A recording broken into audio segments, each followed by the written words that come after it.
My parents forced me out of my room so my sister and her kids could take it. They told me to stay in the basement for now, so I planned my exit and walked away, leaving them to deal with their own mess. You know those stories you scroll through at 2 a.m.? The ones about families so messed up, you wonder if they're even real. 3 months ago, I became one of them. I'm 19, male part-time factory worker, full-time engineering student at State, and apparently full-time family doormat. At least I used to be. I'd been living in my childhood bedroom paying my parents $350 a month in rent while juggling 12-hour weekend shifts and a course load that would make most people cry. I had a plan: save up, graduate, get out. I had about $6,000 in my savings account from 2 years of grinding, and I was supposed to be moving into my own place by summer. The factory work was brutal. We supplied packaging materials to half the businesses in the county. My job was loading trucks, breaking down pallets, and doing whatever grunt work needed doing. The pay was decent for a part-time job. And most importantly, nobody cared about family drama. It was the only place I could breathe.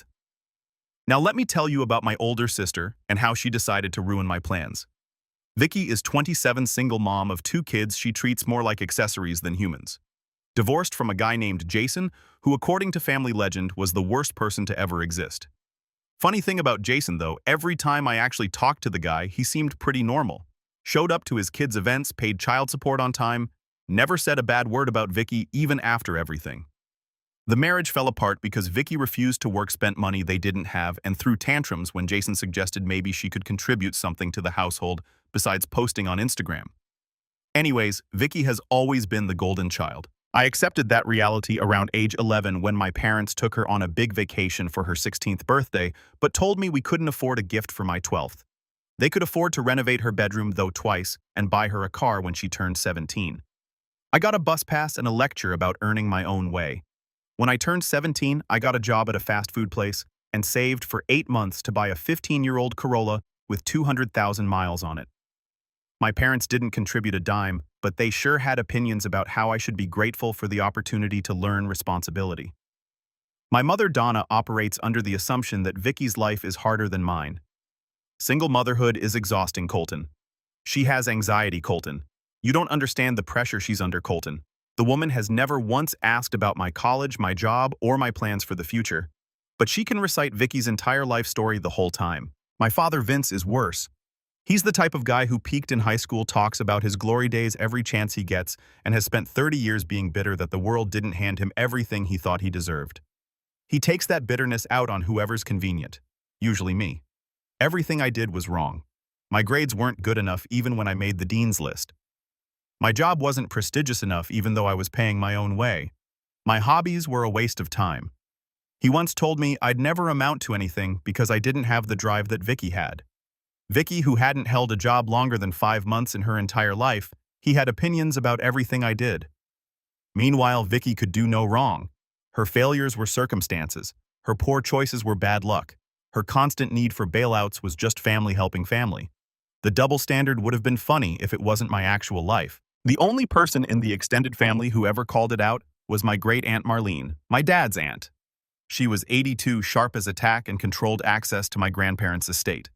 My parents had been sucking up to her for years, hoping to be well-positioned when the time came. But Marlene had always given me a look at family gatherings, the kind that said she saw exactly what was happening, even if she didn't say it out loud. So when Vicky announced in March that she was losing her apartment because she couldn't make rent, a familiar dread settled in my stomach. I knew what was coming.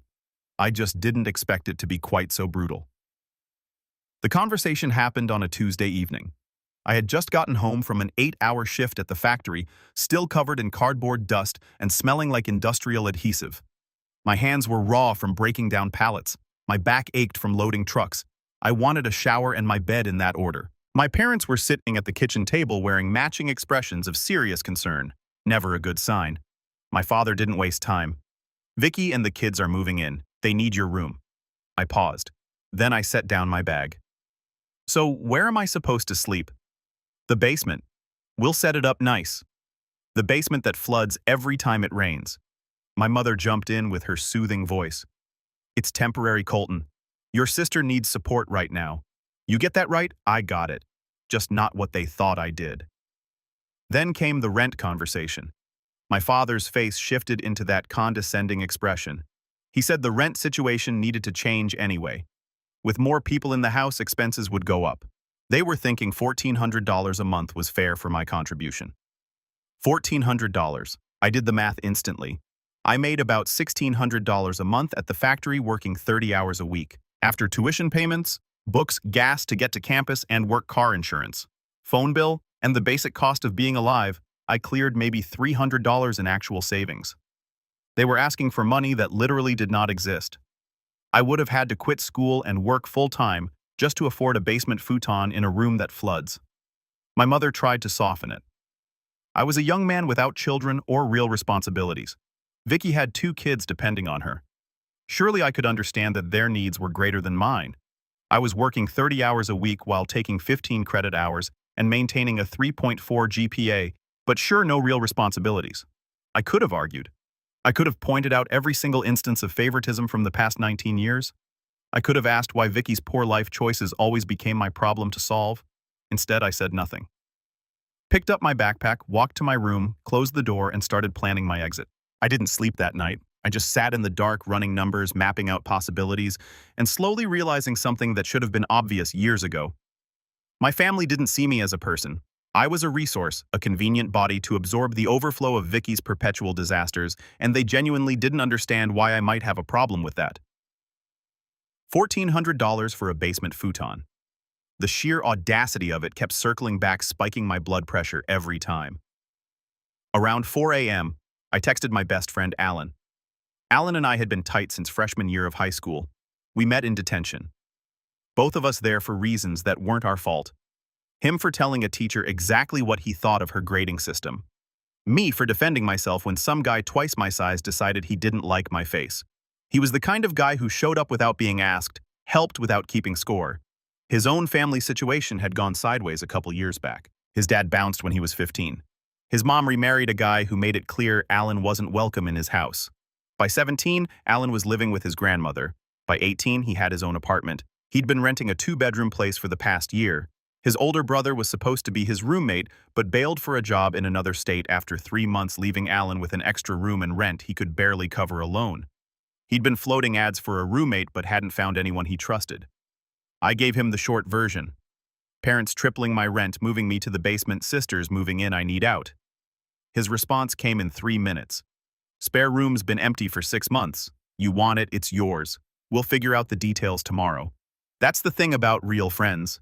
They don't make you justify yourself when you're drowning. They just throw you the rope. We met up the next day at a diner near campus. Alan showed up looking like he'd been up all night. He worked security at a warehouse, overnight shifts that paid just enough to cover his bills. Between his schedule and mine, we'd gotten used to functioning on minimal sleep. He slid into the booth and got right to it. So what's the play here? You need out fast or you need out quiet? Both. They can't know until I'm ready. He nodded slowly. How long you need? Few weeks, maybe a month? Done. We'll make it work. He flagged down the waitress for coffee. Your family's going to lose it when they figure out what happened. That's kind of the point. He grinned. He laid out the details simply. The spare room had a bed, a desk, and a closet. The apartment was small but clean. The landlord was hands-off as long as rent came in on time. Move in whenever I was ready. He also had a plan for my car situation. If I left my car at my parents' house overnight, they'd assume I was home. He'd pick me up after my evening appearance and drop me back in the morning. We mapped out the timing, figured out parking spots where his car wouldn't be noticed, even established backup routes in case someone was unexpectedly awake. The guy treated my family escape like a heist movie. I appreciated it more than I could say. The next morning, I told my parents I agreed to their terms, smiled and nodded when my mother explained the timeline for Vicky's arrival. Even helped my father clear some junk from the basement and pretended to be grateful for the futon they'd ordered. The key to a good exit strategy is making sure nobody sees it coming. I started moving my stuff out that same week. Never all at once, never anything obvious. A few boxes of books and games to Alan's place on Tuesday, some clothes on Thursday. My gaming PC carefully disassembled on Saturday when my parents went to some neighborhood cookout they'd been invited to. My parents watched TV in the living room until 11, then went to bed. I had a window from about midnight to 5:30 where no one would be moving around the house. I tested it 3 times before I started the real extractions. Walked through the house at different hours, checked which doors creaked, found out the side door was quieter than the front, Discovered the motion light in the backyard had a dead zone if you hugged the fence. By the time I was ready to move the big stuff, I had the whole operation mapped. My coworker at the factory, a guy named Garrett, helped with the heavy lifting. He told me something I've never forgotten. He said family is supposed to be the people who have your back, but sometimes blood just means you're related to people who'd bleed you dry if you let them. He said the smartest thing he ever did was learn the difference. Garrett had a truck. He let me borrow it twice to move the bigger items. Didn't ask for gas money. Didn't make it a whole thing, just tossed me the keys and told me to bring it back whenever. By the time Vicky arrived with her 2 kids and enough luggage for a month-long cruise, I had been sleeping at Alan's for a full week already. My room at my parents' house contained exactly what I wanted them to see. Furniture, I didn't care about clothes I never wore, and enough personal items to maintain the illusion. The performance was about to begin. Vicky's kids were exactly as terrible as I remembered. Braxton was 8, spoiled loud, and completely incapable of hearing the word no. He'd been raised to believe the entire world existed to serve his needs, and he responded to any pushback with screaming fits that could shatter glass. The kid had never faced a consequence in his life. Vicky's response to his meltdowns was always the same. She'd sigh dramatically, shoot whoever had upset him a dirty look, and then give him whatever he wanted. I watched him throw a full tantrum in the kitchen on day 3 because my mother served him chicken nuggets in the wrong shape. He wanted dinosaurs, and she'd made circles. The screaming lasted 20 minutes. My mother apologized and promised to buy the right kind next time. That's when I knew this was going to be worse than I expected. Paisley was 5, quieter than her brother, but twice as destructive. She had a talent for finding the most valuable item in any room and destroying it. She'd ruined 2 of my mother's vases within the first week, crayoned on the dining room wall, flushed a full roll of toilet paper down the upstairs bathroom, and caused an overflow that damaged the ceiling below. My mother blamed the vases for being in the wrong place, the walls for not being washable, and the plumber for overcharging. Never the kid, never the parent. The hits kept coming. Week 2. Braxton threw my father's reading glasses into the toilet. My father bought new ones and said nothing. Week 3, Paisley found my mother's makeup bag and redecorated the bathroom mirror with lipstick. My mother cleaned it up and called it artistic expression. Week 4. Both kids somehow got into the garage and knocked over 3 shelves of my father's tools. Nobody got punished. Living in the same house as these 2 chaos agents, even temporarily, required constant vigilance. I started keeping my remaining valuables hidden. Anything I actually cared about went to Alan's place piece by piece. My room became a decoy filled with things I could afford to lose. The basement was uninhabitable. The futon arrived damaged. One of the support bars was bent and it sagged in the middle like a sad hammock. The single basement window was too small to let in meaningful light, and the whole space smelled like mildew and forgotten laundry. There were spiderwebs in every corner. The concrete floor was perpetually damp even when it hadn't rained. The furnace made sounds that suggested it was one bad day away from exploding. The first night it actually rained, I came down to find a small lake forming near the water heater. The drain in the floor had backed up, sending 2 inches of murky water across half the basement. The futon was soaked.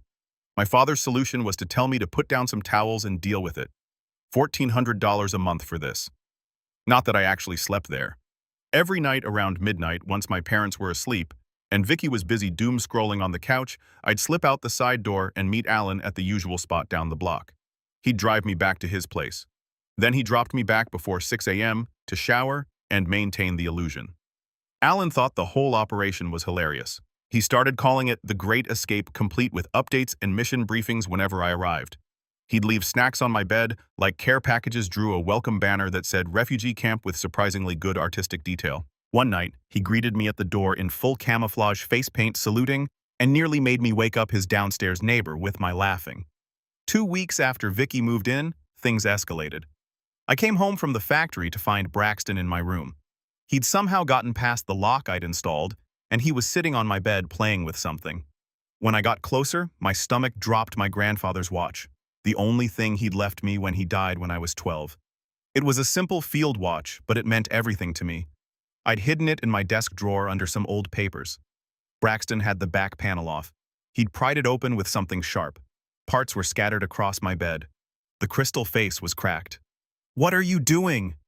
My voice came out flat. Braxton looked up, startled. "I wanted to see how it worked. That was my grandfather's. He's dead. That's all I have left of him." The kid's lips started trembling. Here it comes, I thought. Mom, Colton's being mean to me. Ooh. Vicky appeared in my doorway within 30 seconds. Full Mama Bear mode activated. Why are you yelling at my son? I held up the watch pieces. He broke into my locked room and destroyed this. It was our grandfather's. Her response nearly made my head explode. He's 8, Colton. He didn't know any better. Maybe don't leave valuable things where kids can find them. You're overreacting like always. Something in me went cold. Not the explosive kind. The kind where everything gets really clear. You know why your kid thinks he can do whatever he wants? Because you've never once told him no. You've never taught him that other people's things matter. Don't you dare tell me how to raise my children. Someone has to, because you're raising a kid nobody's going to be able to stand, and when he's 30 and still living in someone's basement because the world doesn't revolve around him, that's on you. Vicky's face went through about 6 different shades of outrage. You're just jealous. You've always been jealous of me. That's what this is really about. You're right about one thing. This is about attention. The kind where I get blamed for everything and you get a pass for everything. But I'm done playing that game. You're so dramatic. You always have been, and you're a leech. But at least I can change. I told her to get out of my room. She huffed and grabbed Braxton, shooting me a look that promised this wasn't over. I could hear her complaining to my mother downstairs about how I'd traumatized her precious baby. That night, I moved the last of my actual belongings to Alan's place. The watch pieces went into a small box. I'd find someone who could repair it eventually, but it breaking had given me something unexpected. Permission.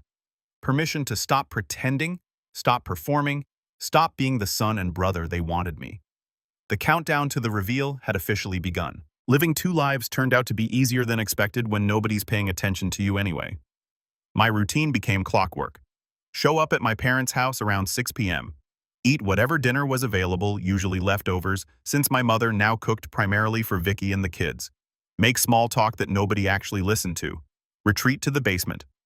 Mess up the futon to look recently slept in. Wait until the house went quiet. Drive to Alan's. Sleep in an actual bed. Return before dawn. Shower. Go to class or work. Repeat. The attention to detail was almost satisfying. I kept a specific glass of water on the basement nightstand half empty. Replaced fresh each day so it never grew a film. Left the bathroom slightly damp after my morning shower. Made sure my toothbrush was always in the holder at the right angle. Set an alarm for 6:30 that I'd cancel before it could wake anyone just in case they happened to notice. All the little touches that made it look like someone was actually living down there. Nobody checked not a single time in 7 weeks. My parents didn't notice anything because they were too busy catering to Vicky's ever-growing list of needs. My mother had become a full-time babysitter, housekeeper, and emotional support system for her. She cooked 3 different meals every night because Braxton only ate chicken nuggets. Paisley was going through a picky phase and Vicky was doing some influencer diet she'd seen online. She did Vicky's laundry because Vicky was too tired. She cleaned up after the kids because kids will be kids. My father had retreated into his garage workshop, emerging only to eat and make passive-aggressive comments about how hard he worked to support this family. The man hadn't had steady work in 3 years. My mother was the one with the actual job managing an office across town. My factory paycheck was supposed to be their supplemental income, and yet somehow he'd convinced himself he was the backbone of the whole operation. He'd come in for dinner, complain about something, criticize whatever I was doing, praise whatever Vicky was doing, and retreat back to his cave. Vicky, meanwhile, had settled into her role as permanent house guest with disturbing ease. She'd taken over the living room as her personal domain. Her stuff was everywhere. She didn't cook, didn't clean, didn't contribute to groceries or utilities, just existed, taking up space and resources while posting inspirational quotes online about rising from adversity and the strength of single motherhood. Her social media was a masterpiece of delusion. Carefully staged photos of herself looking put together with captions about self-care and female empowerment, curated shots of the kids with hashtags about blessed motherhood. The kids got worse without any real structure or discipline. Braxton had evolved from spoiled to genuinely uncontrollable. He threw tantrums at dinner if his food touched on the plate, broke things and blamed others or nobody at all, hit his sister when he didn't get his way, and nobody did anything about it except tell her to stop crying and be the bigger person. She was 5. Vicky's response was always to make excuses or redirect blame onto whoever was convenient. Paisley had discovered that she could get attention by screaming, and she used this power liberally. She also started going into the rooms and taking things. My mother called it exploring. I called it theft. The basement continued to deteriorate. The futon fully collapsed after Braxton jumped on it repeatedly during one of his unsupervised adventures into my supposed living space. Nobody offered to replace it. The running toilet became a constantly running toilet, which my father promised to fix next week for 3 consecutive weeks. A pipe started leaking near the water heater, creating a permanent puddle that smelled like rust and sadness. My coworker Garrett became my unlikely confidant during this period. We worked the same Saturday shifts at the factory, 12-hour days that left you too tired to think, which was honestly a relief. Garrett was the guy everyone went to when they needed advice. He'd been at the factory for 11 years, knew everyone's story, and never repeated anything you told him. He was 34, divorced, and had his own story of family dysfunction. Parents who prioritized his brother. He said the hardest part wasn't leaving. It was accepting that the people who were supposed to love him no matter what had conditions attached the whole time. Once he realized that everything else got simpler. Man, that one stuck with me. Alan, meanwhile, had become my operational support and chief morale officer. He kept track of the timeline, helped me plan my next moves, and provided the dark humor necessary to survive.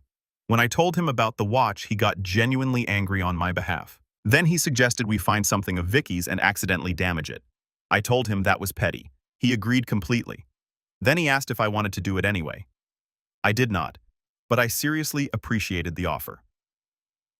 One night, about 5 weeks after I'd stopped sleeping there, I was waiting by the side door for Alan's pickup when my father appeared in the garage. Got a minute? He leaned against his workbench, arms crossed. Things have gotten complicated around here. Your sister needs more help than we thought. The expenses are adding up. I bet. I need you to step up, Colton. I almost laughed. Almost. I'm working on it. Finances are tight with school. I know it's tough, but we all got to pitch in. He looked at me like he expected gratitude. That's what family does, right? He patted my shoulder, said he knew I'd come through. Alan picked me up that night. I knew exactly where things were heading, and they didn't have a clue. The family dinner that ended everything was my mother's idea. Vicky had gotten a part-time job at a boutique clothing store. 10 hours a week, minimum wage, no benefits, but apparently this was worthy of celebration. My mother insisted on a real family meal.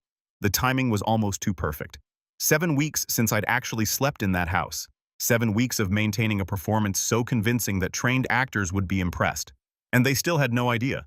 I almost didn't go. But there was a part of me, the part that had been invisible for 19 years, the part that had absorbed every criticism and every comparison and every reminder that I would never be good enough, that wanted to see their faces when they finally realized the truth. So I went. The dinner table was chaos from the moment I arrived. Braxton refused to sit still, bouncing in his chair and making explosion sounds while he played with his food. Paisley kept flicking green beans at her brother, giggling every time one hit him in the face. Vicky was on her phone, completely ignoring both children. My mother tried desperately to maintain some kind of order while also serving everyone and making sure every dietary preference was accommodated. She looked exhausted. The past 6 weeks of being a full-time servant to Vicky's family had taken a visible toll, but she'd never admit it. My father sat at the head of the table, surveying his kingdom with the satisfaction of a man who'd done absolutely nothing to earn any of it. The pot roast was overcooked. The mashed potatoes were from a box. They talked about Vicky's new position, about how proud they were of her for pulling herself together, about how things were finally looking up for the family. I ate in silence, watching the whole show unfold around me. About halfway through dinner, my father cleared his throat in that way that signaled an important announcement was coming. The conversation died down. Even the kids sensed something and got slightly quieter. He said we needed to discuss the rent situation. I was 2 months behind. That was $2,800 I owed the family. I set down my fork. Vicky looked up from her phone, suddenly very interested in the conversation. My mother's face tightened. My father continued. He understood that money was tight for everyone, especially young people just starting out. But Vicky was trying to save up for her own place. The household expenses had increased dramatically. They needed everyone to contribute their fair share. The words just hung there. They'd rehearsed this, planned it out, probably discussed exactly how to phrase everything to make it sound reasonable. I looked at my sister lounging in her chair. I looked at my parents, who had charged me rent since I was 17, while my sister had never paid a dime toward anything in her entire adult life. And I started laughing. I stood up from the table, carefully placed my napkin beside my plate, straightened my shirt. "How funny," I said. "I haven't lived here for 7 weeks." Silence. My mother's face cycled through confusion, disbelief, and panic. She asked what I meant by that. I told them exactly what I meant. I moved out 7 weeks ago. The basement has been empty every single night, and not one of you noticed. Not once did anyone knock on that door. Not once did anyone wonder why they never heard me. 7 weeks, nothing. My father's face went red. He said that was impossible. My car was in the driveway every day. I parked it there to keep up appearances. I've been staying with someone who actually notices when I exist. Vicky found her voice high and accusatory. She called me a liar, said this was just another attempt to make everything about myself. I turned to face her, told her the family was going through a difficult time because of her choices, her inability to manage money, or parent her own kids. Every crisis in this house for the past decade had her name on it. I told her that her son broke our grandfather's watch, and her response was to tell me I shouldn't leave valuable things where children can find them. In my own locked room, my mother tried to step in, said I was being dramatic. I asked her what family she thought we were, the one that canceled my birthdays for Vicky's events, paid for her wedding and her car while telling me to earn my own way, wanted to charge me $1,400 for a flooded basement while she lived here free. My father stood up, called me ungrateful, said they'd given me a roof for 19 years. I told him I'd paid rent for 2 years on time every month while working and going to school, while they gave my sister thousands they claimed they didn't have when I needed help. I was done pretending any of this made sense. He took a step toward me. I didn't flinch. Whatever he saw in my face made him stop. Vicky demanded to know who I was to judge her. Her life was hard. Being a single mom was exhausting. I told her I wasn't helping with kids whose mother defended them destroying my property, kids with no boundaries because she was too lazy to set any, kids she used as shields whenever anyone criticized her. Braxton started his dramatic crying routine. Vicky rushed to comfort him, shooting me a death glare. I turned to my parents one last time, told them I'd already changed my mail, forwarding to my new address, removed my name from any shared accounts taken, everything that belonged to me, including documentation of every time they claimed they couldn't help me while funding Vicky's lifestyle. My mother asked what that was supposed to mean. I told her Great Aunt Marlene would be getting some interesting reading material. Then I walked out. I drove to Alan's place. He was waiting with a pizza and a movie queued up, asked how it went. I told him they didn't even realize I was gone for 7 weeks. Not a single check on the basement. Not a single knock on the door. 7 weeks of absolute nothing. And they still expected me to pay $2,800 in back rent. He handed me a slice and said that was the best thing he'd ever heard about secondhand. Then he asked if I wanted to watch something. We watched the movie. I slept better than I had in years. The next morning, my phone had 47 unread messages. My mother crying about how I'd embarrassed the family. My father demanding I come back and apologize for disrespecting them in front of the children. Vicky sending paragraphs about how I'd traumatized Braxton and ruined what was supposed to be her special dinner celebrating her new job. I read them all, responded to none.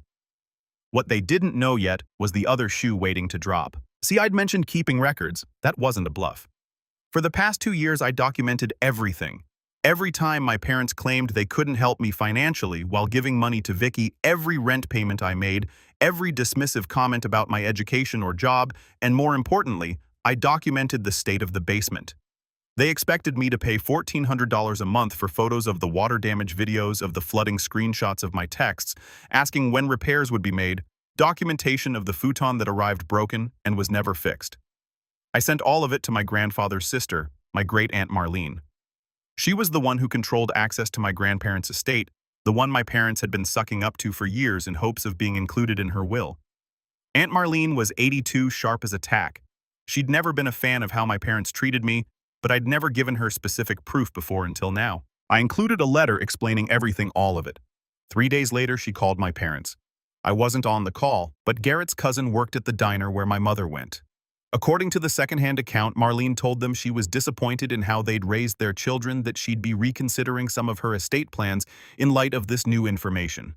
My parents lost their minds. Suddenly, I was getting apologetic texts. My mother wanted to meet for coffee. My father suggested we talk things through. Vicky even reached out claiming she'd overreacted and we should move past this for the sake of the family. Aunt Marlene's estate was worth several $100,000. Suddenly, treating me well had financial incentives. I didn't respond to any of it. Alan helped me find a watch repair specialist who could restore my grandfather's watch. Took about 3 weeks and cost more than I wanted to spend, but it was worth it. The crystal was replaced. The mechanism was cleaned and serviced. It ticked again steady and reliable the way it had when my grandfather wore it. Garrett offered to let me pick up extra shifts at the factory. More hours meant more money, which meant faster progress toward my goals. I took every shift he could give me. The semester ended, I passed all my classes. Didn't tell my parents about my grades. They didn't ask. Vicky lasted about 4 more months at my parents' house before the arrangement imploded.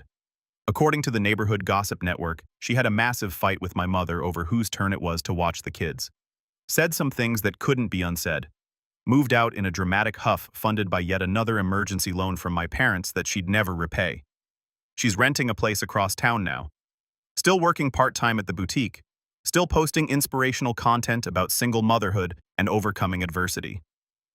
My parents and I haven't spoken in 6 months. The silence is strange sometimes. Not painful exactly, just unfamiliar. There are moments, usually late at night, when I wonder if I was too harsh, if maybe I should have tried harder to make them understand. Then I remember the watch, the basement, the $1,400 for a broken futon in a flooding room, and the wondering stops.